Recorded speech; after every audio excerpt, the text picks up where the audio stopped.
تلنگانہ کے بھینسا شہر میں پیغمبر اسلام کی شان میں گستاخی کرنے والے ملعون راجہ سنگھ کے خلاف احتجاج کیا گیا۔ بھینسا کے مقامی مسلمانوں نے اپنے تجارتی ادارے بند رکھتے ہوئے شدید غم و غصے کا اظہار کیا۔ راجہ سنگھ کے خلاف پی ڈی ایکٹ کے تحت مقدمہ درج کرتے ہوئے جیل بھیجنے کی مانگ کی گئی۔ مسلم ذمہ داروں کی جانب سے بھینسا RDO لوکیشور راؤ بھینسا پولیس اسٹیشن پہنچ کر ASP کرن کمار کو بھی تحریری یادداشت پیش کی، جس میں راجہ سنگھ کے خلاف سخت کارروائی کا مطالبہ کیا گیا۔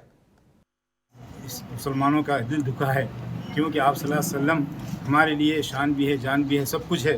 تان من دھن اللہ کے رسول صلی اللہ علیہ وسلم کے لیے قربان ہیں۔ تو ہم لوگوں کو پورے عالم اسلام اس وجہ سے پریشان ہیں کہ آپ صلی اللہ علیہ وسلم کو گالی دی گئی ہے، برا بھلا کہا گیا ہے، حالانکہ آپ صلی اللہ علیہ وسلم رحمت للعالمین پورے رحمت کے لیے عالم بنا کر بھیجے گئے ہیں۔ جیسا کہ ہم سب جانتے ہیں، ملعون و خبیث راجہ سنگھ جو گوشہ محل کا BJP پارٹی سے MLA جو گستاخی کی، اس کے خلاف ہم حکومت سے یہ مطالبہ کر رہے ہیں کہ اس کے خلاف سخت سے سخت کارروائی، یہاں تک کہ اس کی وجہ سے جو سیکولر تلنگانہ ہے یہاں پر بہت نفرت پھیل رہی ہے، اسے PD ایکٹ لگاتے ہوئے ڈیٹینشن میں ڈال دیا جائے تاکہ تلنگانہ کا جو